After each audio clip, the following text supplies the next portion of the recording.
Le podcast d'aujourd'hui est présenté par Eros et compagnie. Et aujourd'hui, c'est un spécial. On est quel mois? Mois d'avril, Pâques. Oui! Bravo, bébé. Puis est-ce qu'il y a, mettons, un animal qui est prédominant? Lapin. Lapin!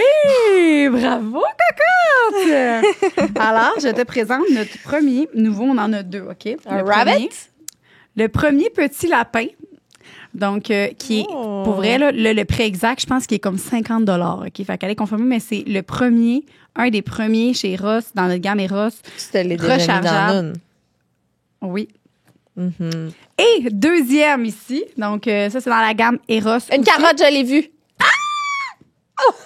C'est excitant. C'est la carotte du lapin. Dans le fond, ici, de notre petite carotte ici, on a deux choix. On a soit, regardez, une pulsion air, qui est très bon. Et tu as l'autre côté qui fait quoi? De pénètre. Pénètre. Vibre. Vibre, exactement. Fait que vibration d'un côté et succion de l'autre. Comment qu'on peut commander ça? Sur le site de erosetcompagnie.ca avec le code sexoral pour 15% de rabais. Oui, t'es bonne, madame. OK. Joyeuse Pâques. Joyeuse Pâques. Rabbitez-vous. Rabbit pour le lapin. Ouais, je comprends. C'est bon. Bye-bye. Une production du Studio SF.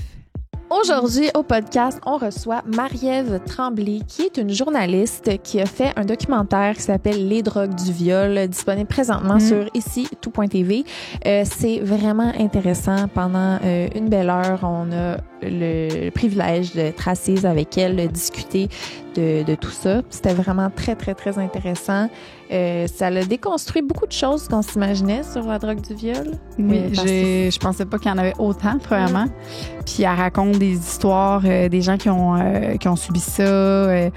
Puis c'est ça. Ça porte à réflexion. Donc, c'est un podcast très important à écouter pour tout le monde. Faire écouter, si vous avez des gens dans votre entourage, partagez-le. C'est vraiment important. Ça démystifie beaucoup de choses parce que, tu sais, c'est facile de se dire, OK, mais pourquoi ils font pas ci? Pourquoi ils font pas ça? Ben, tu sais, ça donne un plus gros portrait de ce que c'est réellement puis qu'est-ce que certaines choses peuvent impliquer, là. Fait que c'est plus proche qu'on pense de nous. Il y en a vraiment beaucoup des gens. Fait que pour vrai, juste bon podcast et merci encore Marie-Ève de nous avoir donné cette belle heure. Puis on vous encourage à aller écouter le documentaire encore une fois sur ici tout.tv. Merci. Le podcast d'aujourd'hui est présenté par Shop Santé. Shop Santé qui nous font encore découvrir des nouveaux produits. Aujourd'hui, on a des 3 sauces de Fit Cook Foods vegan, faible en calories. On a une mayo épicée sans œufs, parfaite pour relever tous tes plats préférés. On a le ketch, tout le plaisir d'une sauce pour tes frites sans compromis. Et on a la big recette secrète pour tes burgers. Ça, c'est très excitant. Et là, moi, j'ai non, mais j'ai un petit moment fangirl. Là. Je sais que t'es pas probablement pas consciente de ça, mais ça, c'est la boisson de Kylie Jenner. Oui, je la connais. Tu la connais. Mais c'est la nouvelle boisson de Kylie Jenner, Glow, enrichie en électrolytes, vitamines, minéraux, antioxydants, acides aminés, sans caféine. Hey! Non, mais il y a de surface dessus, au moins, ça va. Non. Moins de 15 calories par bouteille. Plusieurs saveurs sont disponibles. Il y a lime, cerise, mangue abricot, gingembre, citron. Donc, ici, moi, je vais vous parler de mon duo cuivre et zinc, qui est beaucoup plus, pour moi, intéressant. Donc, ici, que vous soyez en quête de soutien quotidien ou d'une solution pour compléter votre alimentation. Aussi, on a le Go Gummy. Donc, c'est les petits bonbons ici. Alors, c'est une nouvelle saveur. On a Strawberry Girée. C'est idéal pour une collation. Et vous avez un code promo qui vous donne 10% de rabais en ligne et en magasin avec le code SEXORAL. Allez découvrir leur fameux produit. Tu l'aimes? Oui. T'as pas le droit de manger ça, non? Ouais, c'est à moi. Oh, mais là, merci, Shop Santé. Gros bisous. Bye. Je vais prendre mon cuivre de bord. Le podcast d'aujourd'hui est présenté par Dose, qu'on aime beaucoup. Moi, mon préféré, c'est le gingembre et curcuma. Et il y a seulement 4 ingrédients naturels et biologiques. Et c'est pour ça que je suis accro à ça. Il y a gingembre, curcuma, citron et poivre noir. Le poivre noir qui te donne un kick. C'est lui qui vient de... Vitamine C aussi. Fait qu'il n'y a pas de caféine, ce qui fait que, parce que c'est remplacé par la vitamine C, qui te réveille. C'est un bon kick le matin avant de se lever. C'est une production de shots pressés à froid à Saint-Hyacinthe. Il n'y a aucun ingrédient qui est dilué. C'est extra fort avec encore plus de gingembre, encore plus punché. Il y a ça comme sorte. Il y a aussi les énergies gingembre, lime et gauyuza. Gauyuza. Wow! Nice!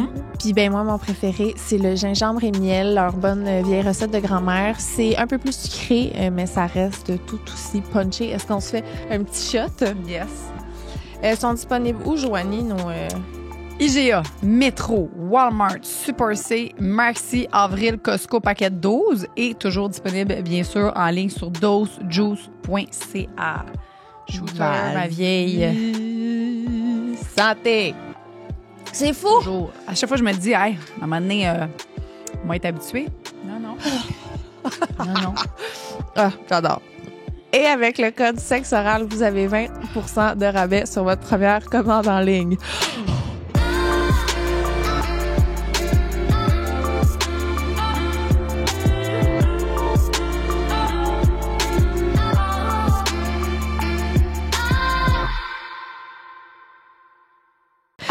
Allô, Marie-Ève. Merci d'être là. Merci. C'est très gentil. De l'invitation. Merci vraiment. Là, fait que on en sait un petit peu sur toi. Tu es journaliste à la radio. Oui, j'anime à la radio. J'ai aussi une formation de journaliste. Mais là, en ce moment, c'est au quotidien, tous les jours, au 98.5 à Montréal. Okay. Et sinon, je fais du balado aussi occasionnellement, puis du documentaire aussi à la télé. C'est ça. Puis là, le documentaire il vient de sortir? Oui, ça a été diffusé à la télévision de Radio-Canada en décembre dernier. Puis ensuite, c'était disponible sur tout.tv. Ça l'est toujours, d'ailleurs. Un documentaire sur les drogues du viol qui est mon dernier que j'ai fait avec KOTV. Ouais, pour allez Radio-Canada. écouter, c'est full intéressant. C'est vraiment bon. Merci. Ce matin, en me brossant les dents, puis j'étais comme... Au début, je pensais que c'était court. Je me disais, hey, c'est bon, c'est long. C'est vraiment... Non, mais c'est full intéressant pour eux. Puis t'es vraiment bonne. C'est quoi, c'est une heure? Oui, c'est quelques minutes de moins, là, parce qu'il y a des publicités dans le format télé, mais on peut dire que c'est 1 heure à peu près. Ouais. Mais j'aurais eu du contenu pour faire une série complète. Là. On a des heures et des heures d'entrevues, de témoignages, de spécialistes. Ça a été difficile de faire des choix parce qu'il y a tellement à dire à ce sujet-là. Mais je pense qu'au final, le résultat, on apprend ce qu'on a à apprendre. Puis moi, j'ai appris énormément. Fait que je me disais, il faut que tout le monde sache ça, ce qu'il y a autour de ce phénomène-là. Est-ce que tu peux nous dire, à la base, c'est quoi le fameux... Ça fait pas longtemps là, qu'il y a des recherches là-dessus, mais c'est quoi la drogue du viol, en fait? C'est qu'est-ce que les gens ils utilisent, pourquoi? Je le sais, là, le GHB, là, dans l'émission aussi, tu le dis, là, c'est rendu une drogue récréative. Surtout une drogue récréative. Ouais. Mais c'est ça qui est fou. Puis le titre du documentaire, c'est « Drogue du viol » au pluriel. Pourquoi au pluriel? Parce qu'on a toujours pensé qu'il y avait la drogue du viol, que c'était le GHB, l'espèce de liquide qu'on met à l'insu de quelqu'un dans son verre, qui goûte rien, qui sent rien, puis là, on prend ça, puis automatiquement, t'as pris ça, tu vas te faire violer ou agresser sexuellement. Ça existe, c'est sûr et certain. C'est pas pour rien qu'on dit GHB, c'est une drogue du viol, mais c'est une drogue du viol. Ça, c'est venu à la radio, en fait. J'ai commencé à faire des chroniques à ce sujet-là. Il y avait des personnes, des femmes surtout, qui témoignaient, qui disaient, tu sais, j'ai une amie qui a été droguée dans un bar, puis comment ça se fait qu'il y a rien autour pour encadrer et tout. Puis là, je commence à parler de ça, je rapporte les témoignages en ondes. Puis il y a une fille qui me contacte, qui me dit, qui travaille dans le domaine. Elle dit, Marie-Ève, c'est pas une drogue. Il y a comme au-dessus de 200 substances qui peuvent être utilisées pour droguer quelqu'un à son insu. 200? Aïe. Quoi? OK. Puis des choses en vente libre. Tu sais, on parle, exemple, de Xanax, de somnifères. Il y a aussi la kétamine qui est utilisée. Puis j'ai essayé d'avoir la liste des drogues qui sont utilisées, puis on veut pas nous la fournir, justement, pour pas donner d'idées aux gens. Tu sais, en disant, regarde, si tu utilises cette affaire-là, tu peux en venir à tes fins d'agresser quelqu'un. Mais juste ça m'a énormément surprise. Là. Fait que, OK, le GHB, parce qu'il y a des saisies de drogue. Je sais pas si vous voyez des fois, tu sais, aux nouvelles, là, des centaines de milliers de doses dans des garages du Grand Montréal de GHB. Je me disais, voyons, c'est pas des centaines de milliers de doses destinées à violer des femmes, tu sais, ça se peut quasiment pas.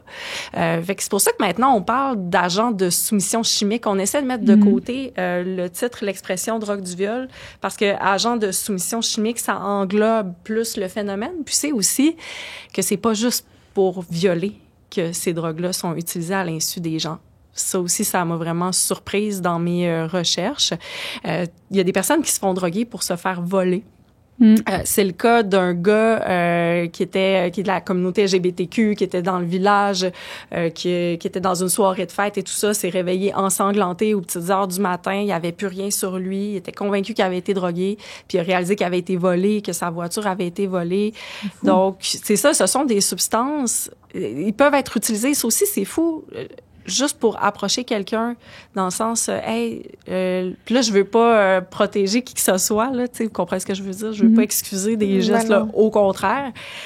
Mais un gars qui peut être timide, il y a une fille qui l'intéresse, je sais pas moi, de sa cohorte au cégep, puis qui dit peut-être que si je mets un petit peu de ça, elle va être plus facilement approchable, plus relax, ça va être plus facile le contact. Fait que le but, c'est pas nécessairement de violer, mais c'est quand même un geste, c'est criminel, là. On s'entend. Peu importe l'objectif, c'est un crime de mettre quelque chose dans la consommation de quelqu'un d'autre avec, sans qu'elle le sache. Fait que c'est ça qui est assez fou. Puis aussi, tu sais, je parlais des 200 substances. Ce qui ressort énormément, c'est que la première drogue du viol, c'est l'alcool. Ah, aucun doute. T'as pas de doute? Non, pourquoi doute. Ça? Parce que je pense à plein d'affaires que j'ai fait quand je buvais, puis le 3/4, je l'aurais pas fait. Tu sais, maintenant que je suis sobre aujourd'hui. Je comprends. Tu sais, fait que... On est bien, tu sais, ça enlève les inhibitions, là. Fait que juste ça... Moi aussi, là, tu sais, des affaires sexuelles que je ferais pas à jeun, que je fais 100%, là, tu sais.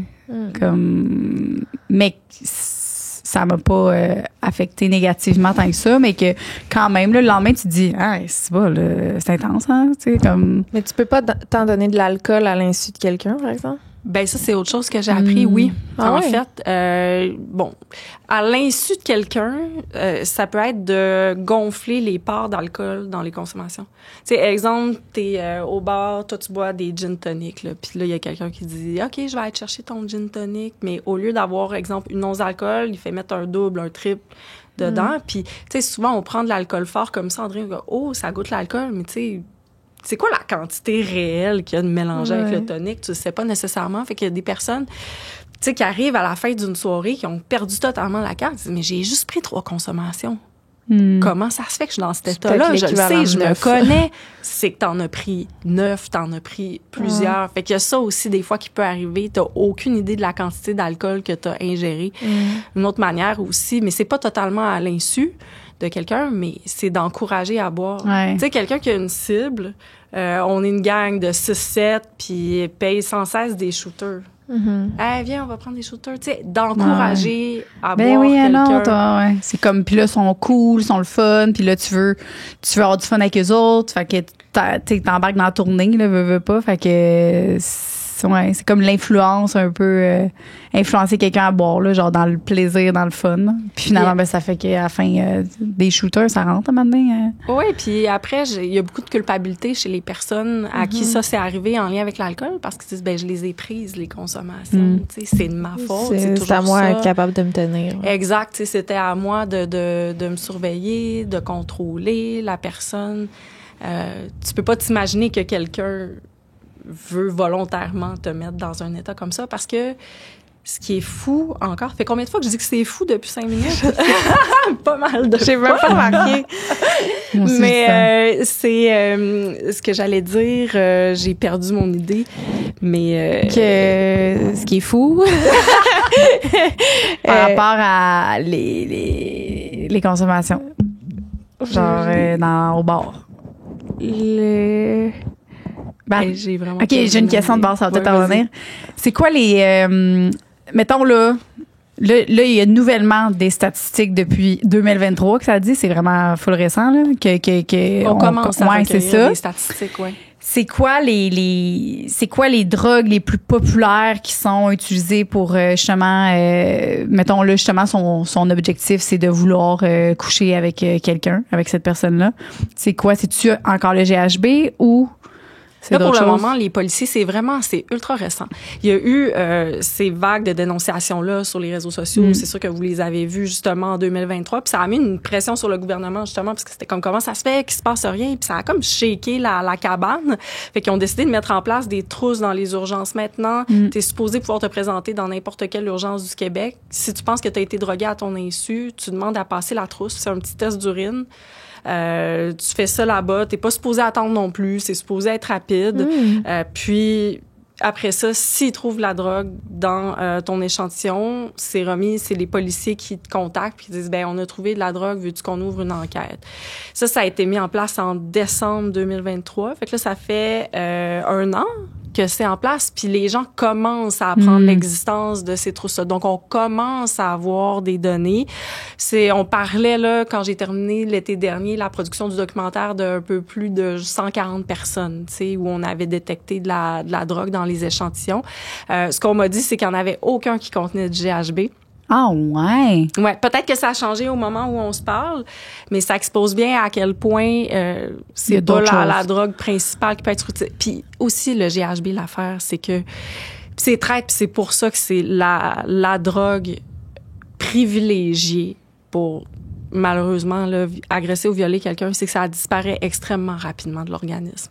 C'est-à-dire que ça fait effet pang, comme ça, 20-30 minutes après l'avoir consommé. C'est une surdose, là, dans la plupart des cas. Fait que là, tout de suite, par connaissance, puis il peut y avoir des complications, c'est extrêmement dangereux, on pourra en parler. Mais c'est ça arrive vite.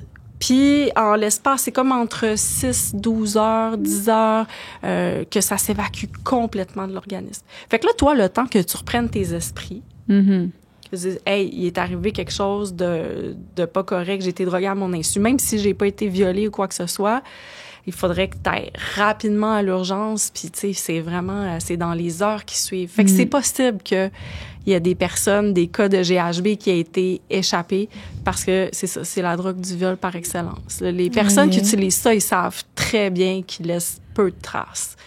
Y a-tu beaucoup parmi les, mettons, je sais pas si t'en rappelles, mettons, sur les 140, y en a-tu beaucoup que ça disait que c'était négatif? Fait que, mettons, sur non, c'est toutes? 140 qui en ont trouvé. Ah, qui en ont trouvé?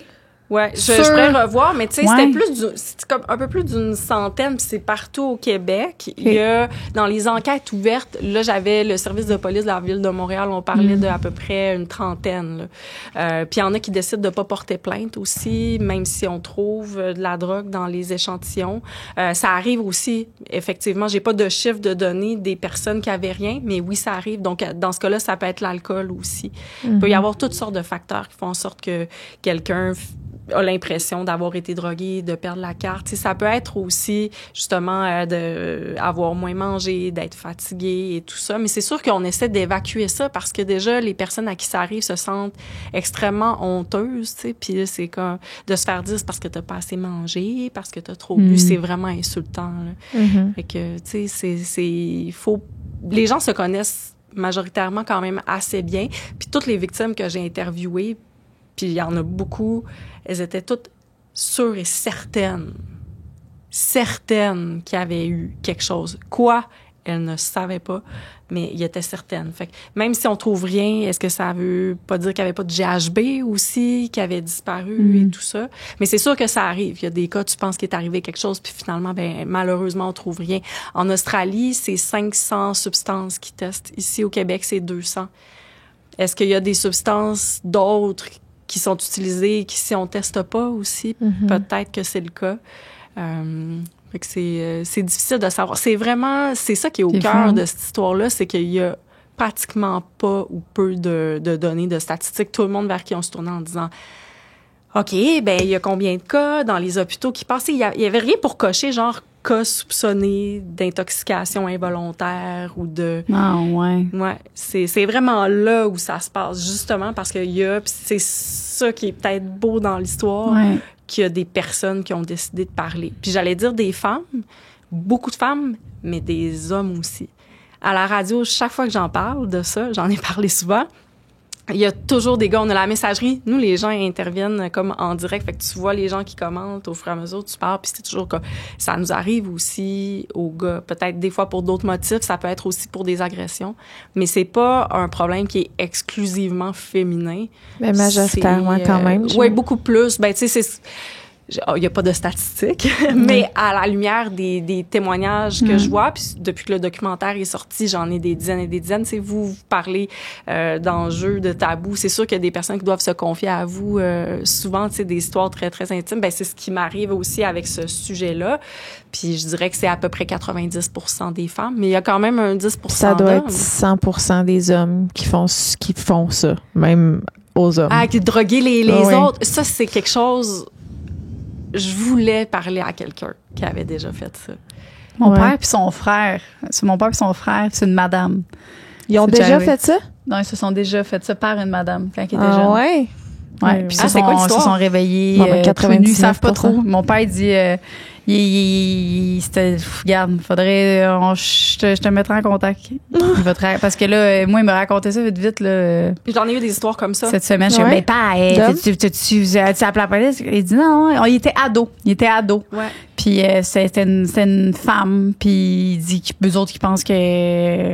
Hey, peut-être qu'il m'a écrit. Peut-être, Mais j'ai une peut-être. histoire similaire. Ouais. C'est ça, de quelqu'un qui était une femme plus âgée. Ouais. Puis dans la jeunesse, parce que c'est ça aussi qui est spécial. Des histoires, j'en ai qui proviennent de toutes les générations. C'est vraiment pas un problème nouveau. Mais non, c'est Des femmes sûr. de, tu sais, 70 ans, puis, tu sais, qui disent... Hey, ça me fait du bien de voir que, tu sais, j'ai vécu avec ça, je l'ai jamais dit à personne, puis là, je vois que c'est beaucoup plus répandu que je pensais. Fait que des personnes, tu sais, des aînés, des jeunes adultes, tu sais, tous les âges, c'est complètement fou. Puis sinon, tu sais, ce que tu disais, Lisande, ceux qui font ça, est-ce qu'il y a des femmes qui le font? Tu sais, il y a peut-être des histoires comme ça, mais... J'ai l'impression que c'est quand même un geste qui est posé, qui est peut-être plus du côté masculin. Si on calcule juste le nombre de témoignages qu'on a de personnes victimes qui sont des femmes, tu sais, fait que ça provient beaucoup du sexe opposé. Puis j'ai essayé de parler à quelqu'un qui l'a déjà fait, puis je voulais le faire sans jugement. Je voulais juste comprendre. Ouais. Tu sais, de faire comme... Des personnes. Puis peut-être que tu regrettes, tu sais... ben, j'espère que tu Ouais, c'est ça. regrettes. Si tu regrette pas, puis Faying te raconter ça, c'est difficile à Avec entendre. des hein. étoiles dans Ouais, les il yeux. est comment elle a fait ça? Réussi, ça a bien marché. Comme, Je l'aurais écouté quand même, Ah! mais j'aurais... Ben, c'est bon. qu'est-ce C'est qui difficile, mais ouais, je comprends. se passe dans ta tête Ouais. entre tes deux jambes pour décider de faire ça? Tu sais, c'est quoi la motivation? Puis comment tu te sens? Puis même s'il n'y a pas eu agression, tu sais, es-tu conscient que c'est criminel? Mais il n'y a personne qui a répondu à mon appel. Il n'y a personne qui va lever la main pour dire qu'il a déjà fait ça. Tu sais, je pense que... Ouais. Puis on sait qu'il y en a. Ben oui. Tu sais, il y a Ben eu oui. le procès en France, Pellico, C'est fou, les ça. viols de Mazan. Tu sais, il a drogué sa femme qui s'est fait passer sur le corps par des dizaines d'hommes. Ça, C'est c'était... ça, il y en a sûrement plein, là. Tu sais, là, tu sais, tu mets juste un petit peu, comme tu dis, du Xantax, là, dans l'affaire à ta femme, là, qui Elle, veut plus c'était le faire l'amour. somnifère, hein? Somnifère, Xantax. Il doit y avoir des couples, là, vraiment des... Genre, peu importe, homme ou femme ou n'importe quoi, mais qui font ça à leur partenaire de temps en temps, là. Tu sais, soumission chimique, c'est prendre le contrôle de quelqu'un d'autre. Mais c'est ça. Fait qu'il y a plusieurs manières de prendre le contrôle de quelqu'un. Oui, évidemment, on pense tout de suite à agression sexuelle, mais il peut y avoir d'autres options. Tu sais, tu peux vouloir faire autre chose. En tout cas, mais c'est l'idée de prendre le contrôle de quelqu'un d'autre. Fait que oui, dans des contextes conjugaux, c'est sûr. Dans le cas des viols de Mazan en France, c'était vraiment une espèce de trip où c'était des hommes qui faisaient partie d'une espèce de réseau qui allait violer la femme de cet homme-là qui la droguait. Fait que c'est pas lui qui violait sa femme, c'est des gens qui faisaient la file pour violer sa femme qui mon avait Dieu. été droguée. C'est terrible, Tu terrible, l'as- terrible. tu J'en l'as-tu parle, là. pas vu passer? Non. Non, pas vu ça. C'est fou, hein? c'est assez gros, là, puis... Ça faisait 35 ans qu'il était marié, un enfant. Gisèle Pellico. Puis elle a, c'est le lendemain, est-ce qu'elle a su? Comment qu'ils s'en l'ont... rendait pas compte. Non. Comment qu'elles l'ont découvert, c'est que le mari s'est fait pogner dans un supermarché, une épicerie ou peu importe, en train de filmer en dessous des jupes des filles. Ils l'ont pogné sur les caméras de sécurité, ils l'ont emmené à la police. Puis là, je pense qu'ils ont regardé... Parce qu'il y avait des vidéos de ces viols-là. Ils ont regardé ces vidéos, puis ils ont vu des vidéos. Fait que là, ils ont comme compris qu'il y avait quelque chose de louche par rapport à sa femme. Ils ont amené sa femme au poste, puis ils ont annoncé votre mari. Non! Fait que là, elle a appris que ça fait genre des dizaines d'années qu'il C'est pas vrai. Ouais. qu'il filmait des gens la violer. Ça monte jusqu'à 90, genre, un enfant. Ouais. Ah! Puis ça, tu sais, il y a plein de personnes qui apprennent, plein. Dans les cas où on arrive à attraper ces personnes-là, il y a des femmes, puis ça, c'est un gros dilemme éthique parce qu'il y a des femmes qui sont pas au courant que ça leur est arrivé, mais les policiers tombent sur des vidéos. Fait qu'ils essaient de retracer ces femmes-là, mais si la femme, elle sait pas que ça lui est arrivé, est-ce qu'elle est mieux de continuer sa vie comme ça, sans avoir cet événement-là en tête? J'ai l'impression que c'est toujours mieux de savoir parce Ou elle est mieux de savoir, c'est ça, puis d'apprendre ce traumatisme-là, puis de... je suis persuadée que le corps a une mémoire, que elle le sait pas, mais qu'il y a quelque chose en elle qui Son subconscient, ouais. J'ai le feeling que c'est toujours mieux de savoir. Tu sais, c'est tellement commun, mettons, des enfants qui se sont fait abuser avant d'avoir un souvenir, puis que des années plus tard, des adultes, tu sais, mettons, nous, on s'est peut-être fait abuser quand on était en couche, puis on le saura jamais, là. Tu sais, tu comprends ce que je veux dire? Il y a ça, mais que peut-être, tu sais, dans ton corps, il y a quelque chose que... Une réaction. C'est sûr. Oui, ça je se suis peut. comme, moi, j'aimerais ça le savoir, en tout cas. Ouais. Mais je veux pas pour ça parler. que- Mais c'est un le- gros c'est un dilemme, gros c'est sujet, ça. c'est clair, On l'a pas vraiment intégré, là, justement, parce qu'on avait tellement de stock, mais c'est parce que ça arrive. Souvent, ces crimes-là sont filmés. Là, on parle vraiment de viol, là, tu sais, d'agression sexuelle. Puis souvent, tu sais, c'est des récidivistes, là. Ils font ça plusieurs fois. Fait que c'est les espèces de trophées. Ça devient un trophée, la vidéo, tu sais. C'est comme... Si, l'autre fois, on avait parlé à un autre podcast, là, juste pour faire une petite parenthèse, pour rappeler aux gens, là, si il y en a qui ont eu des choses comme ça, whatever, vous pouvez aller le rapporter à la police sans porter plainte. Si, mettons, vous voulez pas porter plainte, whatever, pour X raison, là, vous êtes pas prêt, vous pouvez quand même le rapporter parce que ça, c'est full important parce que dis-toi que la personne, si elle te l'a fait à toi, t'es pas la première, t'es pas la dernière. Fait que tu peux empêcher, tu peux vraiment sauver beaucoup de personnes. Fait que de rapporter, porter plainte, c'est l'idéal, c'est sûr, mais si t'es pas prêt de le rapporter à la police, c'est vraiment... Là, ça veut dire que la prochaine personne qui va porter plainte, Ouais. mettons, ça va être ajouté à son Ouais. case. C'est... Oui, puis c'est aussi qu'ils sont capables c'est de enregistré, déterminer des modus operandi. Parce que, tu sais, mettons, toi, tu veux pas porter plainte, ça t'arrive, mais tu décides d'aller signaler. Tu vas raconter qu'est-ce qui est arrivé, comment ça s'est passé et tout. Fait que là, les enquêteurs, ils peuvent avoir comme une autre personne qui arrive, qui décide de porter plainte, une autre. C'est arrivé à Gatineau dans un cas précis.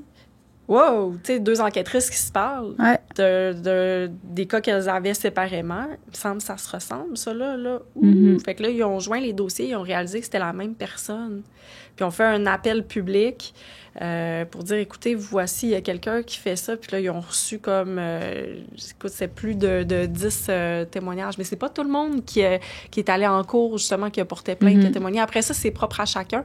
Mais c'est tellement important, puis tu le dis, de dénoncer, d'aller voir les policiers. Après ça, tu décides de ce que tu fais. Ouais. Mais tu sais, on n'arrête pas de dire qu'il n'y a pas de statistiques et tout ça.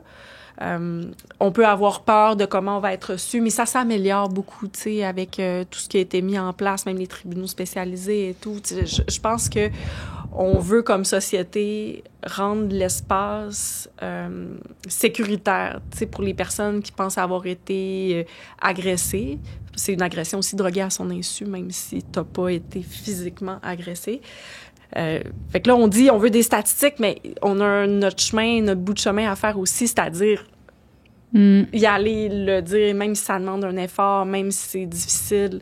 Puis, tu sais, les policières que j'ai interviewées disaient, parce que nous, puis je peux me mettre dans la tête de ces femmes-là qui se disent, je vais pas y aller parce que de toute manière, il se passera rien. Ils vont rien faire. Ils seront pas capables de l'arrêter, là. Les caméras, ça marche pas vraiment. On va-tu vraiment le voir? Il y a pas de preuves, il y a rien. Mais tu sais, ce que disait une des enquêtrices qui a travaillé sur ce gros cas-là à Gatineau, ben c'est parce que le point de départ, c'est de venir nous voir. C'est sûr que si on vient pas nous voir, on pourra pas rien faire, mais c'est faux de dire qu'on n'est pas capable de les arrêter. On est capable. Ça prend du temps, ça prend beaucoup de travail, mais tu sais, on y arrive. Puis je pense que plus de personnes vont être arrêtées, reconnues coupables pour ces gestes-là, moins ça va paraître facile. Parce que s'il y en a autant, c'est fort probablement parce que hey, c'est facile, je me ferai pas prendre. Finalement, les personnes soit portent pas plainte ou les enquêteurs font pas leur... Tu sais, fait que c'est pour ça que tous ensemble, tu sais, oui, là, il y a les trousses dans les hôpitaux, il y a toutes sortes d'initiatives dans les bars, tu sais, pour se protéger, qui sont aussi critiquées à certains égards. Comme quoi? Les couvre-verres. Pourquoi ils sont critiqués? Ça s'appelait, c'était une campagne « Check ton verre ». De la sécurité publique du Québec. Puis là, il se promenait, il avait fait une espèce de campagne de sensibilisation. Il se promenait dans les bars, puis il avait fait comme produire des couvre-verres.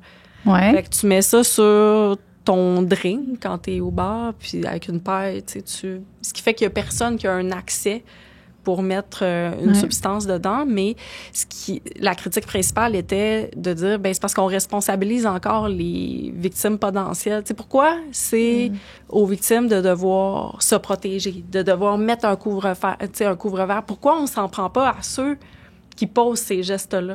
Tu sais, pourquoi c'est encore la personne? Non, mais c'est parce qu'on peut pas non plus... il va toujours en avoir des méchants, là. T'sais. Ben, là, c'est ça l'affaire. On pourra jamais les enlever, les méchants. Il y en a, puis il va toujours en avoir, comme à un moment donné. Moi, je trouve que le verre, c'est une bonne façon pour éduquer les jeunes filles. Mettons ma fille, c'est clair que... Moi, j'en ai un chez nous, là, je me suis fait donner par mon bar préféré. Puis, tu sais, je vais y en donner un. C'est pas parce que... On va dire, c'est que si on peut... faut faire les deux. Les deux, ben oui, mais il va toujours en avoir des méchants. Il va toujours en avoir. Même si on fait n'importe quoi. Mais oui, il faut être plus sévère, il faut être plus... mais en même temps, comme tu dis, il faut qu'on le dénonce plus, faut qu'on minimise aussi beaucoup. J'ai une amie récemment, elle est venue chez nous, puis il est arrivé quelque chose, puis j'étais comme, ben non, mais c'est grave. Puis elle-même, elle savait pas, puis après ça, elle s'est fait comme... Ah ouais, je dis ben oui. Elle dit non, mais là, c'était une fois, là, sûrement qu'il regrettait, sûrement que... Je suis comme, mais non, tu sais, il t'a fait ça, c'est... Mais pour lui, c'est sûr qu'il l'a fait à d'autres personnes, puis il va peut-être le faire à d'autres personnes. Fait que de pas minimiser les affaires qu'on vit, ça, c'est la première affaire, là, crime, qu'on minimise beaucoup les femmes, ce qu'on vit. C'est comme, ah ben non, mais il est rien arrivé. Ah mais non, mais c'est pas grave, là, il est rien arrivé. Tu sais, mais il est rien arrivé là, à toi, mais tu le sais pas. Peut-être que le lendemain, il va faire ça à une fille, puis lui, il va peut-être... Tu sais, tu sais jamais, genre, fait qu'il faut tout s'aider aussi, là. Puis je suis d'accord, là, mais les méchants, il va toujours en avoir.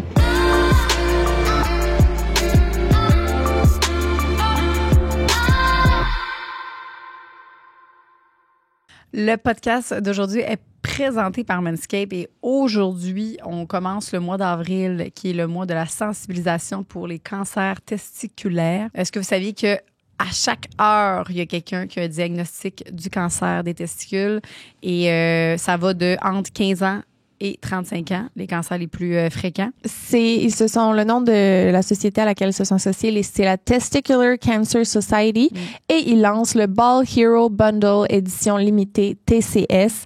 Fait que dans cette édition limitée-là, t'as la tondeuse Lawnmower 5.0 Ultra qu'on a ici, mais c'est pas celle-ci, elle va être avec un design violet, mais ça reste étanche, performant, doux pour la peau. Et il y a les boxeurs TCS 2.0 qui sont confortables, anti-frottement, avec la Jewel Pouch et un rappel intégré pour l'auto-examen. Puis je rappelle que ces boxeurs-là, mon chum me supplie à tous les jours de les ramener à la maison. Il aimerait comme se débarrasser de tous ceux qu'il y a pour juste avoir des Manscaped. Là. Je sais. C'est fou, c'est épouvantable. Vraiment.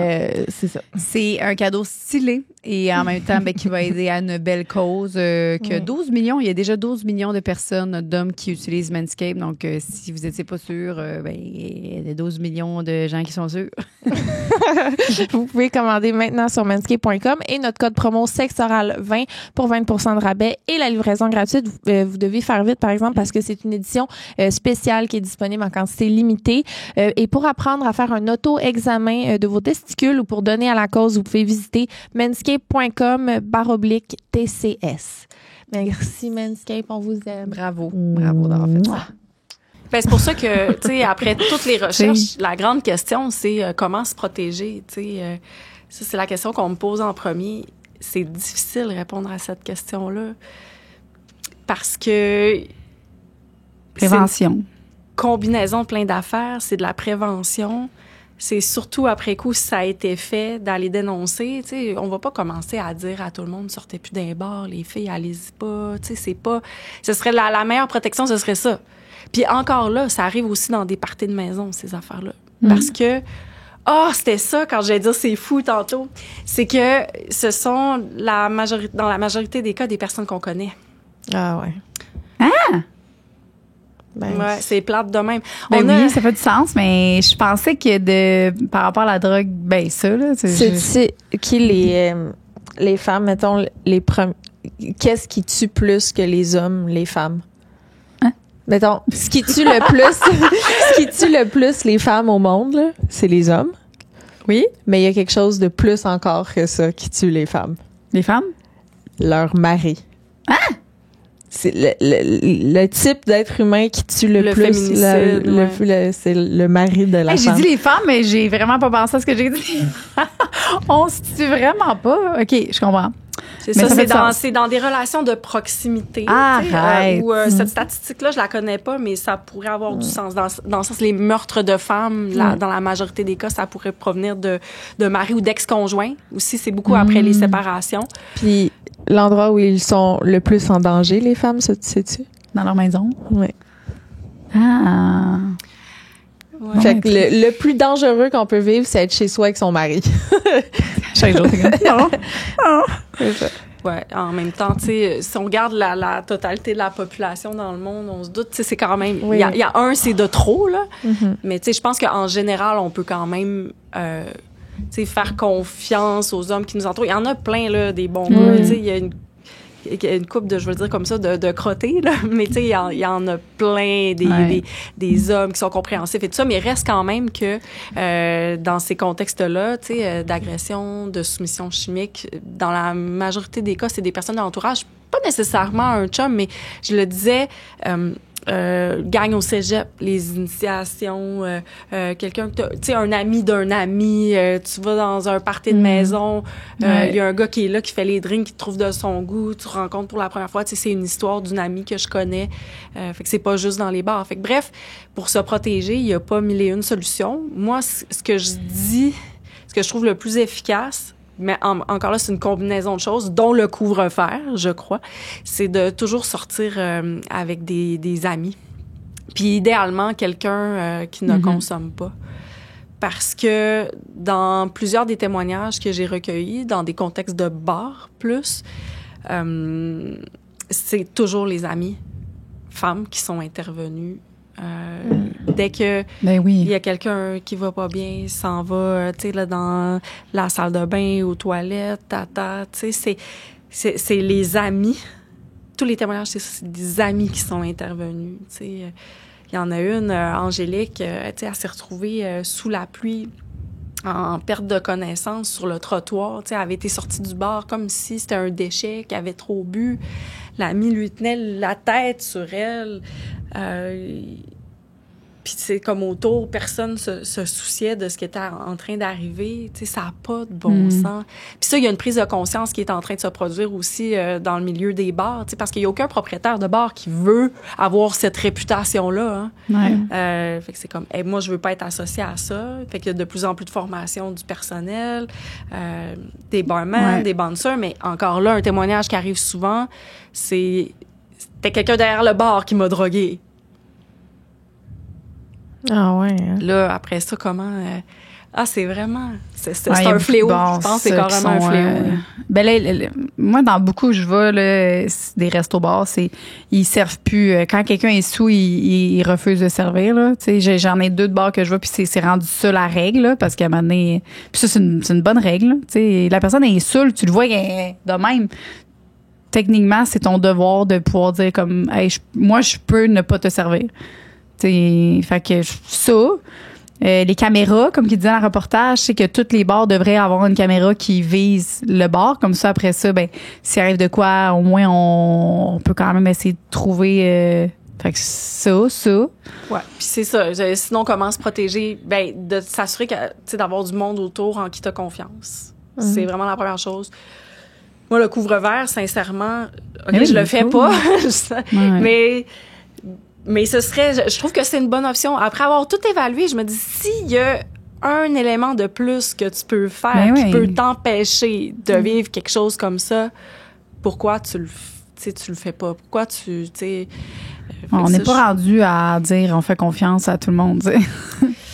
Malheureusement, non. Ben oui, Ouais, mais je suis tellement d'accord avec toi, là.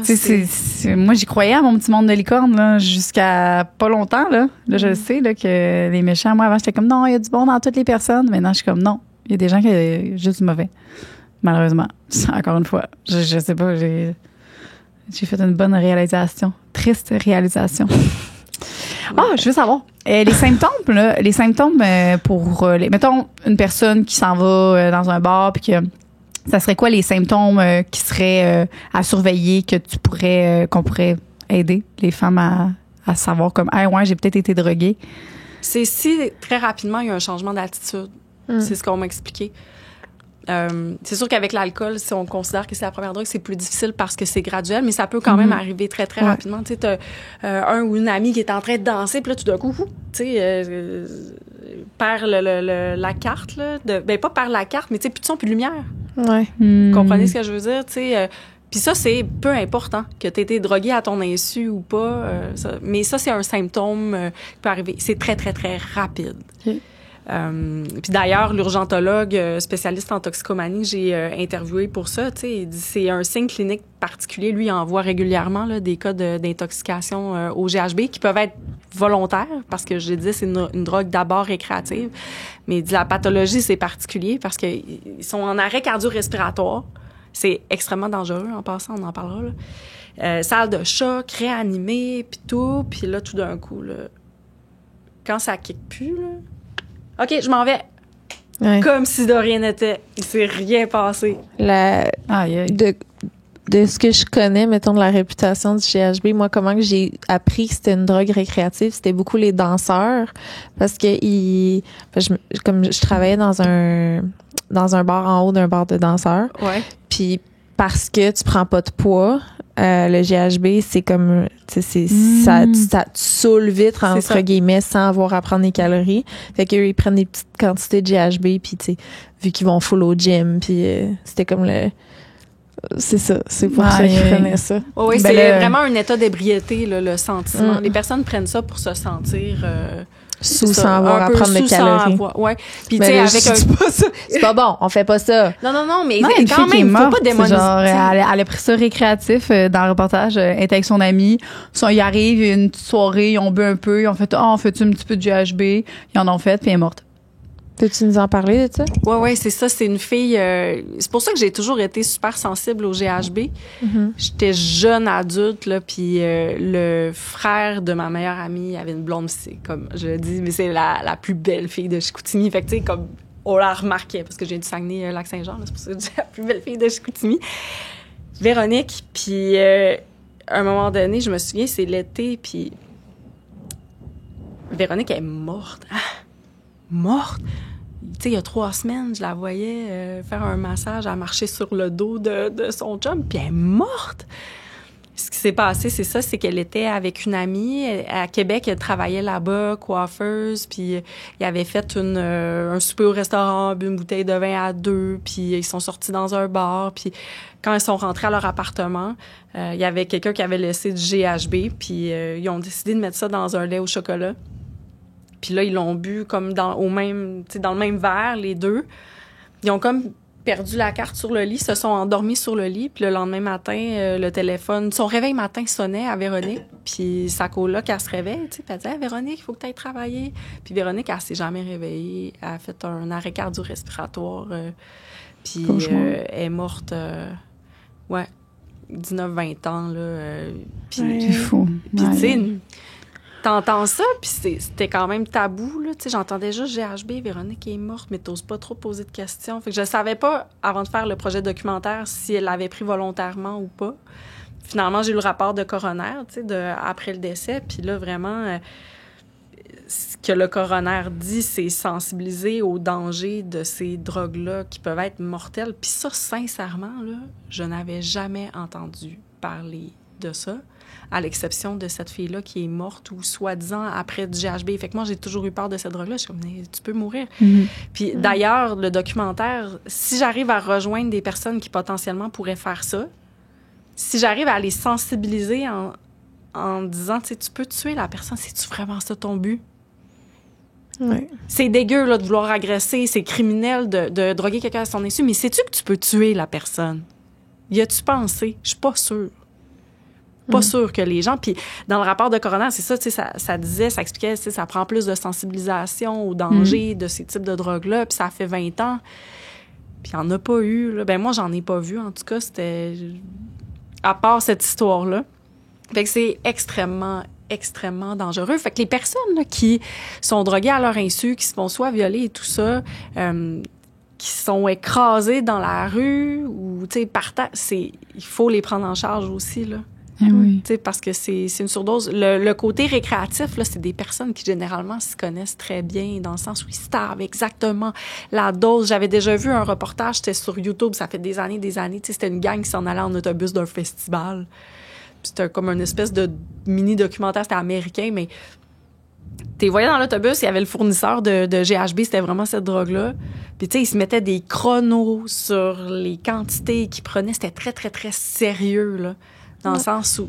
Mais je pense pas que c'est tout... Que c'est J'en si connais dangereux. beaucoup, là, puis que c'est pas calculé, là. Je pense qu'il y a beaucoup de gens qui en prennent puis qui ils font pas ils sont pas des connaisseurs, là. Fait que ça c'est pourrait sûr et arriver, certain. là, genre Ben, comme le cas de cette fille-là, tu sais, je veux Ben dire. oui, Puis là. pourquoi la coloc, tu sais, j'ai parlé à la coloc parce que je savais pas ouais. qu'il y était deux, moi, quand j'avais entendu qu'elle était morte. Mais il y en a une qui est morte puis pas l'autre. Puis ils ont bu la même affaire, tu sais. C'est probablement qu'il avait peut-être été mal mélangé, qu'il y en a une qui en a pris plus que l'autre. c'est ça. Une goutte, ça peut faire une goutte de trop. C'est ça. C'est minime le switch qui peut se produire dans la quantité qui est consommée. Comme fait que la c'est ça, c'est une drogue cocaïne, extrêmement ils disent, dangereuse. tu peux avoir deux personnes puis toi t'as eu une affaire de plus, genre n'importe quoi, toutes les drogues. Tu sais, ils disent la drogue c'est dangereux, mais c'est vraiment dangereux. Comme c'est fou là. Quand que tu y as parlé à la coloc, comment que... Elle, c'est ce qu'elle disait, que probablement qu'elle n'avait juste pris moins.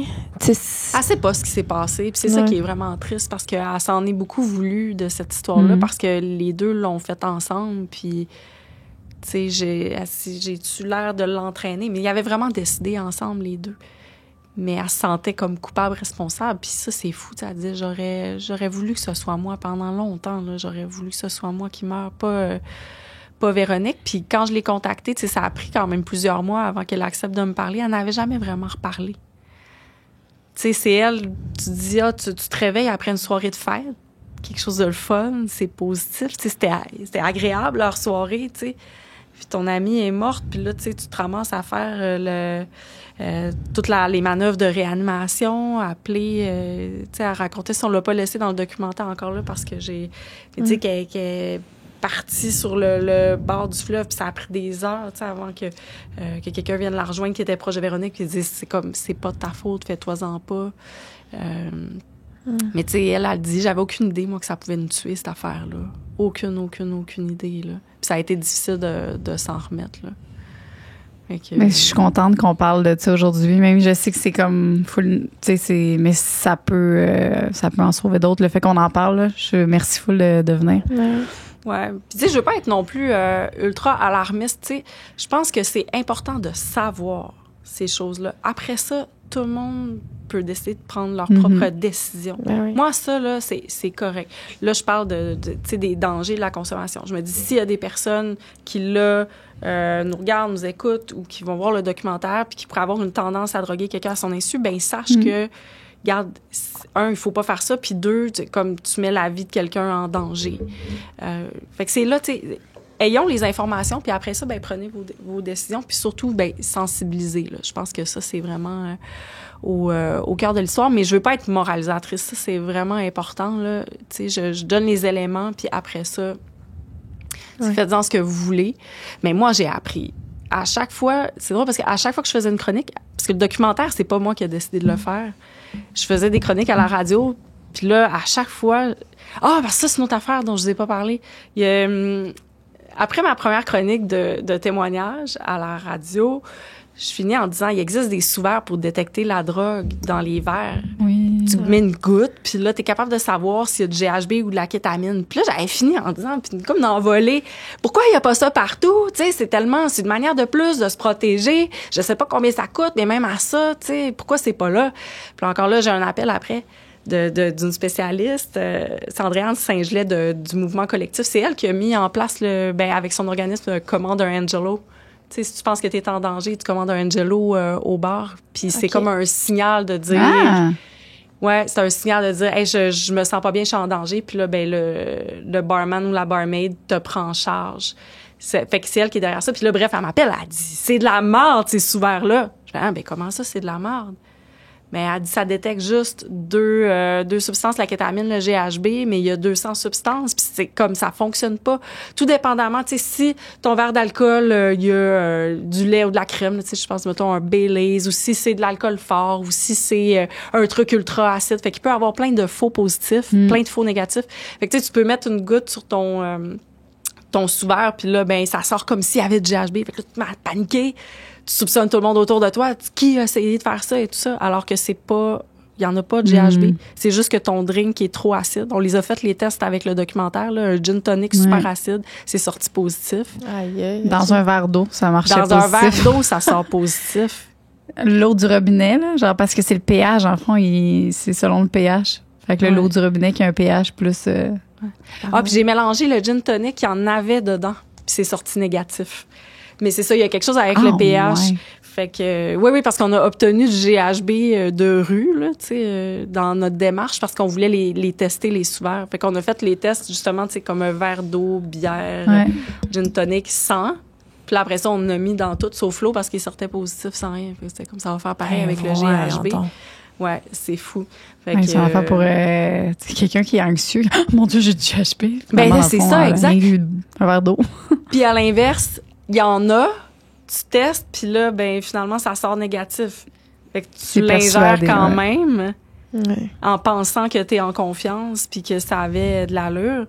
Fait que, bref, je parle, puis tu sais, à chaque fois que je racontais des choses, j'apprenais des affaires. Tu sais, probablement que vous autres aussi, les filles, vous auriez entendu parler des sous-verres, vous auriez dit, pourquoi il y en a pas partout? C'est parce qu'on nous disait pas que... il y a une business derrière ça. Fait que, bref, c'est des producteurs. C'est quelqu'un qui a comme entendu, qui dit, il me semble qu'il y aurait matériel à faire quelque chose, là, tu sais, pour informer. Est-ce que, parce que là, tu as dit la première en haut, c'était l'alcool. Oui. Est-ce que tu sais comme en dessous, mettons, ce serait quoi, la deuxième? On a eu des données, mais c'est pas ici. Je sais pas si les consommateurs ou les drogueurs en Australie, c'est pareil, mais eux, ils ont été surpris de découvrir qu'il y avait beaucoup de MDMA. OK. Dans les résultats de personnes qui croyaient avoir été droguées à leur insu, parce que c'est toujours ça la base là, de ce dont on parle. Fait que eux, c'est la MDMA qui sortait énormément. C'est comme tu prends ça puis t'as le goût de fourrer tout le monde. Hein? Fait que ça clairement, prend comme full sexuel. Là. Genre, tu te fais toucher puis tout devient plus... Genre, ça me surprend pas que ce soit ça. Vraiment pas. Ouais, fait qu'il y a ça, je sais. Mais ici au Québec, on n'a encore ça doit pas. Tu sais, c'est encore. Ouais, ça se pourrait. Ouais. C'est encore un petit échantillon. Mais on va les avoir éventuellement, ces informations-là. C'est sûr et certain. Mais en même temps, comme je disais, il y a une discrétion autour des types de drogues qui sont utilisés à les communiquer. Puis ça, je peux comprendre dans la mesure où on veut pas dire aux personnes qui sont mal intentionnées, voici ce que tu peux utiliser. Oui, je comprends. Mais pour savoir, tu sais, moi, je pense qu'on peut, on est assez grand pour avoir ces informations-là puis décider de ce qu'on en fait. Là. Moi, je serais curieuse de savoir aussi ce qui sort en premier. Puis c'est vrai, ça se pourrait que ce soit la MDMA. Mais il y a une femme qu'on a interviewée aussi. Elle est plus âgée, puis c'est arrivé dans un parc. C'était un party de fin d'année scolaire parce qu'elle travaillait dans le milieu scolaire. Ça arrive même dans des contextes comme ça. Tu te dis, aïe, aïe. Puis, c'est un cidre. Elle l'a pas bu au complet. Puis, rapidement, elle, les symptômes dont on parlait, tu sais, étourdissement, elle s'est mise à marcher vers chez elle. Elle habitait pas loin. Puis, elle a eu de la difficulté à se rendre. La vision était floue et tout. Puis, elle a dit, ça a fait vraiment l'effet d'un très puissant somnifère. Puis elle a été sur le dos pendant 3 jours. Contrairement au GHB, où on exposait que la personne qui se réveille, tu sais, c'est comme si rien était arrivé. Ce genre de drogue-là. Puis elle, ce qu'elle soupçonne, c'est ça. C'est quelque chose dans la famille des benzodiazépines, des somnifères.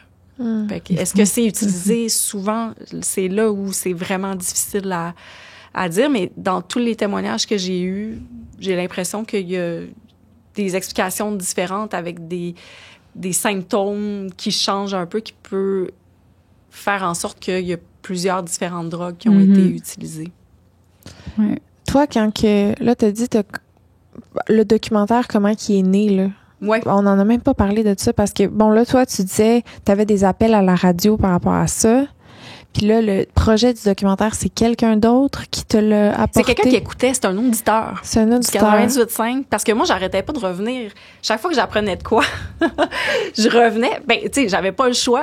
Moi, j'avais dit la veille que les souverains, c'était extraordinaire. Il fallait que j'aille corriger mon information. Fait que c'est ça, c'est l'accumulation des chroniques que j'ai faites, des témoignages que j'ai recueillis. C'est un gars, il s'appelle Luc Fortin. Il travaille un peu dans le domaine, mais pas vraiment. Puis il y a une espèce de flair pour ça. Puis il m'a écrit, il dit, Marie-Ève, je pense que il y a matière à faire un documentaire. Puis c'est lui qui a approché la boîte KO TV. OK. Il a dit, je peux-tu mettre ton nom là-dessus, tu sais, il me semble. Lui, c'est quoi? C'est un producteur? Il travaille dans les communications, au milieu des médias. Il est vraiment pas producteur. C'est juste quelqu'un il a travaillé un bout chez Québécois. Il y avait un bureau web et tout ça. Tu sais, il gravite dans l'univers des médias. Mais là, il l'est plus. C'est juste quelqu'un qui m'écoutait à la radio puis qui a eu ce flair-là. Puis qui s'est dit, tu me permets-tu d'essayer d'approcher des producteurs? Puis finalement, KO TV, c'est la boîte de Louis Morissette, là, ils font toutes sortes de choses et des documentaires. Ouais. Ils ont dit, avec Rosemée Automne-Témorin, puis la réalisatrice qui est arrivée après aussi, Marie-Christine Noël, je veux la nommer parce qu'elle a vraiment travaillé très, très fort. Tu sais, c'est comme une enquête qu'on a faite, il y a beaucoup de données, d'informations. Ève Lévesque aussi qui sont allées grappiller, parce que moi, j'avais plein d'informations que j'avais obtenues, des témoignages et tout ça, mais après, il fallait appeler tout le monde, poser des questions, il y en a-tu pas? Fait que ça a été vraiment un travail d'équipe. Mais c'est ça, KO TV, ils ont dit, OK, oui, puis on est allé rencontrer Radio-Canada, ça fonctionne comme ça, c'est un pitch. Ils ont décidé de nous recevoir. Tu sais, on a envoyé comme le plan, puis on dit, OK, on veut vous recevoir pour présenter l'idée. On l'a fait, puis c'est arrivé vraiment rapidement le lendemain. C'est rare que c'est vite de même. Ben ouais. On a reçu une réponse, on dit, OK, on va aller, la première étape, c'est développement. Fait que là, c'est toute la recherche. Puis quand le développement est terminé, c'est pas très long, ça dure quelques semaines. Là, ils disent officiellement, oui, on va en production. Ça s'est fait en moins d'1 an. Wow. C'est vraiment arrivé très rapidement. C'est rare pour des contextes comme ça, mais le timing était tellement là, puis ça a donné qu'on l'a sorti pendant le procès des viols de Mazan en France. Ça a été vu, la diffusion en direct à la télévision. C'est intéressant d'avoir ces discussions-là aussi, hein, parce qu'on est dans le traditionnel. Il reste une diffusion Radio-Canada le jeudi, je sais plus c'était quelle date, le 8 décembre, tu sais, 20h. Veux-tu avoir du monde devant la télé? Puis c'est un sujet, mais c'est large public aussi, autant les jeunes que les moins jeunes. On a fait plus de 400, en tout cas pas loin de 450 000 personnes en direct. Ça, c'est sans compter les enregistrements, parce qu'il y a du monde qui enregistre. Puis tout.tv après. Puis j'arrive du Mexique. J'étais en vacances. Puis juste pour dire à quel point ça fait son chemin. Puis ça, je suis tellement contente parce que c'était ça le but. Tu sais, je m'en suis fait parler. Exemple, une étudiante en médecine qui me dit « Hey, j'ai vu le documentaire sur les drogues du viol, puis ça m'intéresse, j'ai appris, tu sais, une jeune femme. » Fait que je vois que ça circule, que l'information fait son chemin, puis ça, je suis super contente. Mais bref, tu sais, d'avoir autant de personnes qui regardent... un jeudi en semaine à la télévision, j'étais quand même contente pour c'est que ça, un documentaire ça touche tout le unique. Monde, hein, parce que de loin ou de proche, on connaît tout quelqu'un qui a déjà eu, tu sais, t'as eu une expérience similaire. Ah oui. Toi, c'était-tu toi qui l'avais... parce que l'autre fois, tu m'as mélangé un peu, mais c'était à New York. La fois à New York... Écoute, c'est parce que c'est ça, hein, c'est dur, tu le sais jamais. Moi, la fois à New York, je suis persuadée que mon ami s'est fait droguer. Moi, je suis pas sûre parce que j'ai quand même des souvenirs de ma soirée. Je me réveillais, je me rendormais, mais j'ai quand même des souvenirs. Mais ça se peut que oui. Mais il y a... En tout, dans ma vie, ça a dû m'arriver 3 fois. Que tu soupçonnes que c'est arrivé. Ouais. C'est beaucoup? Ouais, quand même. Mais tu sais, t'en parles, puis... Tu sais, il y a une fois que je suis couchée dans la rue, dans le village, là. Puis je me fais jeter dehors d'un taxi parce que je suis pas capable de me tenir, puis j'ai aucun souvenir. Je me fais ramasser par du monde. Tu sais, j'ai des souvenirs. Tu sais, j'avais de la misère à me tenir sur l'alcool, oui, mais comme il y a des moments où je sais que c'est passé de tout à rien, tu sais, puis que je me souvenais de rien, j'étais pas capable de me tenir debout, là, tu sais, j'étais quand même... Ça te ressemblait pas dans tes contextes de consommation. C'est comme ce que je disais tantôt, c'est-à-dire que tu savais qu'il y avait quelque chose de pas normal. C'est ça. Tu sais, je sais que j'étais capable de me rendre à blackout tout seul chez nous, là. Tu sais, fait que ça, c'était pas surprenant que je blackout. Mais là, je suis correcte je suis plus là, par exemple, que comme... Tu sais, il y a pas de lien avec comme comment la quantité que j'ai bu ou, tu sais, il y a un bout dans la soirée que Fait que ça a dû m'arriver au moins 3 fois que je pense. Puis avant, tu sais, imagine, là, on n'en parle pas tant. Tu sais, c'est nouveau qu'on en parle, mais avant, puis même avant les dénonciations, c'est avant ça que tu buvais. Fait que, puis il y en avait, puis tu tenais avec du monde, tu sais. Ben, tu sais, les danseurs, là, qui buvaient du GHB, c'est la soirée que je suis sortie avec eux que j'ai fini dans la rue. Fait que, tu sais, cette fois-là, c'est pour ça, c'est la fois que je suis pas mal le plus sûre, là. Hey, c'est sûr! Oh my God! Ils t'ont laissé comme ça. Moi, ça m'intéresse aussi le après. C'est-à-dire, tu sais, si tu penses que ça vient de quelqu'un de cette gang-là qui a peut-être voulu le faire pour que tu aies du plaisir, encore là, ça me rentre pas dans la tête, mais mettons que c'est ça, on t'a laissé repartir de même toute seule. C'est flou, je te dirais. Tu sais, je mélange les soirées aussi parce que faut dire que comme ma consommation d'alcool à ce moment-là, les soirées reviennent un peu du pareil au même, là. Mais il y a une soirée en particulier que je sais que j'étais comme plus là. Mais est-ce que c'est cette soirée-là qu'un danseur m'a ramené chez nous ou pas? Je sais pas. Ouais, non, c'était... Ah non, je comprends. Oh mon Dieu, t'as peut-être plein de traumas que tu sais même pas, genre. En fait, c'est sûr. Ouais, ça, c'est sûr. Un échange énergétique. Ouais, je m'en vais faire un échange énergétique bientôt. Là. Oui. Est-ce que... mais ça me touche juste d'entendre ces histoires-là parce que... Oui, c'est fou. Je veux pas avoir l'air de le banaliser, OK? Je sais que j'en parle comme si c'était pas grave ou... Tu sais, c'est juste que comme... C'est le genre d'affaire que quand c'est toi qui vis, je sais pas comment dire. Mais tu le minimises. Oui. Comme c'est ça qu'on fait, on le minimise tout le temps nos affaires. Ouais, c'est ça. Jusqu'à ce que plus tard tu vois des répercussions que je suis de même, c'est peut-être une coupe de bobo que peut-être je suis peut-être pas allée mais ce que je comprends c'est que tu te remets en question aussi, c'est ça l'affaire, c'est que t'es jamais vraiment sûr que c'est ça qui est arrivé. C'est ça qui est tu préfères l'option de ça doit être autre chose. C'est surtout que tu sais c'est parce que j'avais, tu sais, dans mon profil, mettons, là, ou comment je me rendais blackout tout seul chez nous. Fait que, tu sais, si je suis blackout une fois de plus, mais je te dis, cette fois-là, c'est louche. Tu sais, toi, t'es quand même en train de parler à une fille qui se blackout tout seul chez eux, là. Fait que t'es comme, à quel point tu le prends au sérieux ou pas, tu sais. T'es comme, de toute façon, tu te serais probablement rendu là, tu sais. Non, mais t'étais la victime parfaite. Toi, mettons, moi, je suis un prédateur, t'étais la victime parfaite. Parce que, justement, quelqu'un qui boit beaucoup, tu le sais, la fille, t'as connais, tu sais qu'elle boit beaucoup, le monde, ils vont pas la croire. Même toi-même, là, t'es flou. Fait que probablement que c'est sûr que ça t'est arrivé. Je dis 3 fois, puis tu sais, je pense que c'est probablement plus que ça. Tu sais, j'ai même quelqu'un qui était comme le vendeur de drogue d'un bar où j'allais tout le temps, là. Tu sais, j'allais en face de chez nous, mettons, boire un verre. Puis lui, il était tout le temps là au coin du bar. Puis on l'appelait le meuble de ce bar-là, tu sais.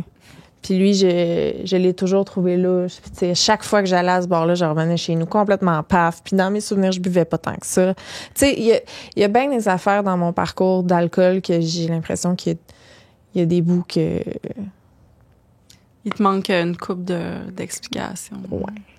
Mais tu sais, c'est ça. Puis c'est des choix que je faisais. Mais tu sais, quand on parle de aussi alcool comme principale drogue de soumission chimique, il y a ça aussi, tu sais, pour des personnes sachant, exemple, que tu étais capable de consommer beaucoup, à te rendre à un degré où tu t'es plus là, ben ça peut être probablement très facile aussi de te faire consommer, sachant que tu vas en venir à ça, tu sais. Ah, absolument. Encore là, tu sais, même sans drogue nécessairement. Ouais, vraiment. Ben oui, c'est sûr. Ah oui, ça, il n'y a aucun doute là-dessus. Là. Ça là, mettons l'alcool qu'on me donne des doubles quand je le sais pas, ça a dû m'arriver des centaines de fois. Là. Oh, oui, facile. Mais tu sais, je suis pas pour poursuivre tout le monde, c'est ça, je voulais me saouler. Non, mais si c'est par exemple, tu sais, des fois, c'est con, mais une personne que tu sais que, comme on a dit des fois, d'aller à la police, juste de déclarer quelque chose, des fois, que tu sais pas, là, tu peux peut-être faire la différence, vraiment, là. Si à un moment donné, t'as le goût, là, de faire une bonne déclaration, là, t'en as une coupe, toi, que tu pourrais, là, tu sais. Question. Moi, ça, par exemple, ma mère, elle a vraiment été bonne là-dessus, la prévention, là. Tu sais, ma mère, à chaque fois, je sortais. Mettons, j'allais chez des amis. OK, n'importe où. Elle me gossait, là. J'étais comme, beau, maman. Répète tout le temps à ma mère. Tu gardes tout le temps ton verre sur toi. Tu prends jamais un verre de quelqu'un qui t'amène un verre. Tu sais, comme toutes les préventions que, bébé lala, que comme tu penses que, mais finalement, que, hey, c'est bon, pour vrai, ça m'est rentré dans la tête. Puis moi, même à 30 ans, genre, j'accepte pas un verre que quelqu'un vienne me le porter, tu sais. Mais ça serait quoi les genres de recommandations qu'on pourrait faire, tu sais, justement, de prévention aux gens qui sont peut-être cucu, mais que crime, ça peut faire une différence. Ouais. Ben, ta mère est de très bons conseils. Puis c'est ce qu'on entend aussi. Moi aussi, je l'ai beaucoup entendu, ça. Puis pas juste par exemple mes parents, je l'ai entendu à l'école. Ça, je pense que l'idée de attention à ton verre, il y a quelqu'un qui peut mettre quelque chose dedans et tout ça, ça, c'est une bonne prévention. Entendre des histoires.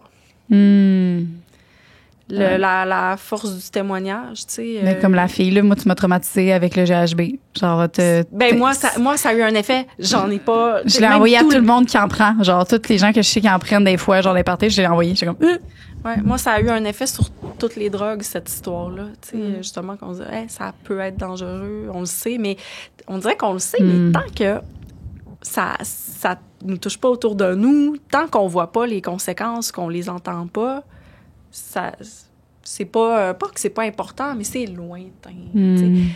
Fait que moi, je pense que dans la prévention, d'entendre les histoires, les témoignages, les faire circuler, ça peut vraiment aider.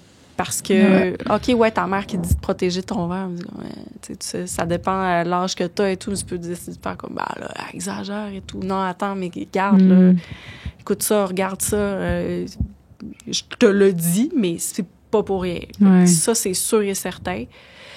Puis encore là, moi, je reviens avec l'idée, là, sur place, là, vraiment toujours avec des personnes de confiance. Parce que il va toujours en avoir des méchants, comme tu dis, qui vont faire ça si jamais ça arrive d'avoir un filet de sécurité. Parce que ça peut arriver. T'as beau essayer de te protéger. Ça peut même être... C'est qui j'avais l'exemple? T'es dans un festival, les bouteilles d'eau. Ils suggèrent aux consommateurs de mettre du colorant dans les bouteilles d'eau dans lesquelles il y a de la drogue. Pour que quelqu'un qui arrive à côté se trompe pas de bouteille d'eau. Comprenez-vous ce que je veux dire? Tu sais, que t'as plein de monde qui boivent de l'eau, puis il y en a un qui décide de se mettre du GHB pour le fun dans le festival. Moi, j'arrive, Marie-Ève, il y a toute la gang, plein de bouteilles d'eau. Ouais, ça c'était la mienne. Puis finalement, j'ingère quelque chose qui m'était pas destiné. Ben, tu vois, la soirée avec les danseurs, je me suis beaucoup dit, j'ai peut-être bu dans la bière de quelqu'un, d'un des danseurs qui était là. Tu sais, ça aussi, c'est quelque chose qu'il faut que je dise, là. Je me suis dit, j'ai peut-être moi-même comme fait une erreur. Là. Fait que... C'est ça. Fait que, tu sais, on n'est jamais à l'abri. C'est dans ce sens-là que je raconte ça, là, justement, avec les bouteilles d'eau. Fait que de s'assurer que si on veut pas que ça arrive, mais si ça arrive, qu'on est bien entouré. Puis sinon, ben justement, qu'on suive la sensibilisation dans les bars, les établissements licenciés. Puis j'ai discuté vraiment avec des bons propriétaires de bars. Tu sais. Puis il y a celui du Nacho Libre qui est là, où il y a eu des cas. Puis j'ai vraiment senti, je l'ai senti honnête, là, tu sais. C'était arrivé une fois, et OK, ça peut se passer. La deuxième fois, wow, tu sais, on a-tu un problème? Puis je sens que, tu sais, ces caméras sont fonctionnelles. Il peut pas l'empêcher à 100%. Mais, tu sais, le suivi, il m'avait même raconté, tu sais, à un moment donné, ils ont mis quelqu'un dans l'ambulance, là, qui étaient dans cet état-là. Fait que, tu sais, la responsabilité du bar, c'est pas juste à l'intérieur des murs, tu sais, c'est aussi, je pense encore à Angélique qui s'est retrouvée sur le trottoir sous la pluie et tout. Ben, tu sais, non, tu laisses pas sortir un ou une cliente comme ça, tu sais. Non. Tu veux pas de mort sur la conscience. C'est pour ça qu'il y a personne qui veut ça. Hein. Non. Tu sais. Fait que c'est comme ça que j'irais, là. Puis regardez le documentaire Les drogues du viol sur Ricitou.tv. Sur Ricitou.tv. On peut est-ce que tu as approché les écoles? Parce que c'est un bon documentaire à passer dans les écoles. Oui, déjà. Ouais, on m'a ok. approché pour... Cool. Ça serait obligatoire. Ouais. À écouter. À partir d'un certain âge, je sais pas comment ils vont faire le tri. Moi, je me dis, à Secondaire. partir de secondaire C'est ça. 3, t'es capable de... Même un commence à boire, là. 2, peut-être. C'est avant. vrai. C'est avant qu'ils commencent à... On les traumatise tout de suite. Comme ça, après, merci, bye. Ils trouvent parce ça que- plus cool, les jeunes, boire aujourd'hui. C'est vrai. Moins C'est cool vrai. que nous autres. Mon petit frère. Mais je pense qu'ils associent ça aux milléniaux qui étaient donc bien épais. Eux autres, ils étaient tout petits, puis ils nous voyaient aller. Ils étaient là, voyons, ils sont bien épais, eux autres. Fait que, Mais c'est vrai que c'était un peu épais.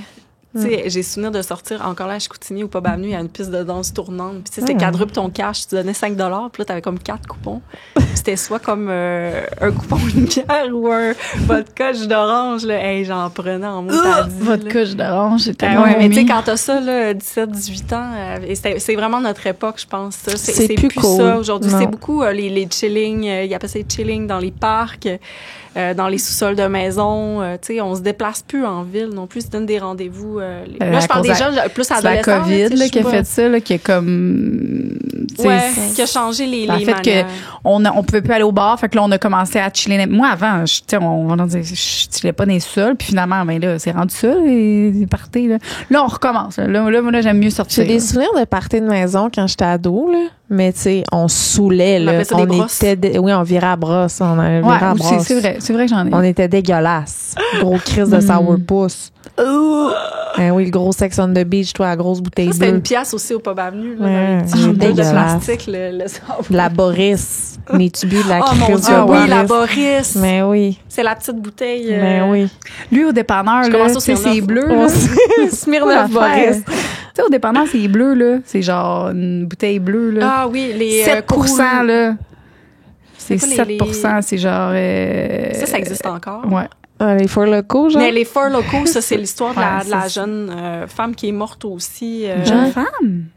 Oui. C'est pas rendu interdit, genre, les four locaux? Oui, c'est genre... Ouais, avec des quantités d'alcool. Elle, j'ai son nom sur le bout de la langue. Ça s'est passé sur la rive nord de Montréal il y a quelques années. Puis son père en parle justement, tu sais, en prévention quand on dit ça. C'est qu'elle en avait pris dans un dépanneur. Je sais pas si elle l'avait volé et tout ça. Puis elle avait bu sur l'heure du midi au secondaire. Puis ils l'ont retrouvé quelques jours plus tard dans le ruisseau à côté de l'école. Et c'est ça, elle a perdu connaissance avec cette... Puis c'était ça qui était dénoncé, tu sais, l'étiquetage qui est vraiment ultra attirant, puis le fait que tu goûtes pas du tout l'alcool quand tu bois ces affaires-là. Puis c'était un peu ça, moi, avec quand j'ai commencé à prendre, tu sais, la Smirnoff, tu sais, tu veux pas le goût de l'alcool, tu sais, tu veux... Moi, je pense que c'était le fait de prendre l'alcool, tu sais, je prends de l'alcool, je me sens, tu sais, comme plus vieille, plus... tu sais, c'était pas nécessairement le but de saouler et tout, là. Mais tu sais, tu voulais pas goûter le... Non. C'est fou. Hey, merci énormément, Marie-Ève. C'était vraiment le fun. Vraiment. Je suis vraiment reconnaissante que tu sois venue ici aujourd'hui nous parler de Les drogues du viol, qui est sur Ricitou.tv. Est-ce que il y a là, toi, t'es à 98.5. 98.5. La radio, tous les jours, tous les matins. Tous de les 10h matins. à midi. Puis c'est des sujets sociaux vraiment comme dans ce genre-là. C'est super varié. Mais c'est un lieu où il y a des discussions, je reçois des textos, je lis les questions des auditeurs, il y a même du monde qui appelle. Fait que 7 jours semaine, 5, du lundi au vendredi, 10h à midi au 98.5. puis tu te déplaces à ton poste de radio à tous les matins. Ouais. Ah ouais, c'est Ouais. hot comme job. C'est vraiment le fun. Tu sais, comme là, ce matin, je me lève à 5 heures. C'était mon retour au boulot. 5 heures. Puis, tu sais, je Pas le fun, commence à finalement. travailler à 5 heures. Ah, mais t'es pas de 10 à midi? Qu'est-ce que tu fais à 5? Ben, c'est parce que mes sujets sont pas tous déterminés d'avance. OK. Fait Tu prépares ta capsule. Fait que là, c'est comme, OK, qu'est-ce qu'il y a dans l'actualité? Sur quoi je peux faire du chemin? Fait que là, avec les recherchistes, il y a 2 recherchistes, on s'envoie des textos avec des articles, on pourrait faire ça, on pourrait faire ça, on pourrait faire ça, on pourrait faire ça. Mais tu sais, comme demain, juste pour dire, là, je sais que c'est fini, mais j'ai 2 filles de 18 ans qui ont eu un accident avant les fêtes de voiture. C'était une fille de 40 ans, une femme de 40 ans en après-midi qui était complètement saoule, tu sais. Puis une des filles a fait une publication sur les réseaux sociaux, tu sais, pour sensibiliser à ça, tu sais, puis dire ben comme nous on s'est demandé si on n'avait pas fait correct, on a respecté les règles, elle a pris de l'alcool et tout ça. Tu sais, ça a été partagé des milliers de fois. Fait que tu sais, je vais avoir les filles en studio demain, ça fait une couple de semaines, ils vont raconter ce qui est arrivé, pourquoi elle a voulu publier ça, c'était quoi le message. Fait que c'est vraiment c'est le genre d'affaires qu'on fait. Là. C'est hot. Sauf qu'il faut que je le prépare le matin. Puis là, je fais 10 à midi, mais après ça me donne du temps pour venir vous voir. Merci tellement d'avoir pris le temps. Ça fait plaisir. Puis ça va vraiment, je suis sûre, ça va vraiment aider. Gros merci. Est-ce que tu veux rester avec nous? On a des petites questions sur Patreon. Des auditeurs, c'est un genre de 10-15 ans. Ben oui, si vous voulez que je reste. Mais si vous voulez que je parte, je peux partir aussi. Non, on on t'aime vraiment. Oui, merci. On va aller sur Patreon. Si tu as des questions, si tu as des questions. Les questions sont déjà là. Fait que, on s'en va, Lou! Bienvenue sur la plateforme officielle Patreon Sexe oral. Je suis là. En arrière. Je suis là, j'arrive. Lisanne Nadeau. Qu'est-ce que tu peux t'attendre sur notre plateforme Patreon? C'est des shows en live qu'on n'a jamais montré à personne, que tu vas pouvoir voir. Vous allez pouvoir poser des questions pour des invités qui s'en viennent. Vous allez voir un podcast bonus par mois. Des fois, c'est des shows live. Des fois, ça va juste être nous ici qui jam. Après les podcasts qu'on va avoir enregistrés, on va aller direct sur Patreon pour filmer des after shows, des annonces à l'avance, des billets, des accès à des shows live. Peu importe ce que vous choisissez comme whatever, on vous remercie d'avance. Ça fait une grosse différence pour Sexe oral. C'est quelque chose qui grandit, c'est notre bébé. On est fiers, on est contents. Ouais. Puis voilà. Merci énormément.